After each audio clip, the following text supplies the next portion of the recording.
पंजाब हवामान अभ्यासक मुक्काम पोस्ट गुगळी धामणगाव तालुका शिरूर जिल्हा परभणी। शेतकऱ्याला सांगू इच्छितो हा तातडीचा मेसेज म्हणतो, राज्यामध्ये 7 मे पासून ते 11 मे दरम्यान वादळी वाऱ्यासह विजेसह काही ठिकाणी गारपिटीसह पाऊस येणार आहे, अवकाळी पाऊस पडणार आहे, रानातून पाणी बाहेर निघणार असा पाऊस येणार आहे म्हणून हा अंदाज लक्षात येतो।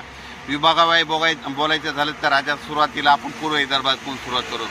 राज्यामध्ये 7 ते 11 दरम्यान पूर्व विदर्भामध्ये म्हणजे खूप ठिकाणी शेतातून पाणी बाहेर निघाला असा पाऊस पडणार आहे, विजेचे पडणार आहे, विजा असणार आहे, गारपीट देखील होणार आहे, वारा देखील असणार आहे, म्हणून स्वतःची काळजी घ्यावी।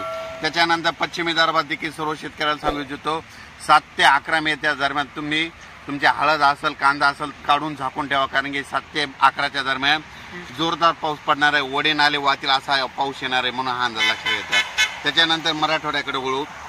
मराठवाड्यात देखील 7 ते 11 दरम्यान जोराचा पाऊस राहणार आहे, म्हणजे शेतातून पाणी बाहेर निघेल असा पाऊस राहणार आहे। ऊसावाल्यासाठी हा पाऊस चांगला राहणार आहे म्हणून हा अंदाज लक्षात घ्यायचा।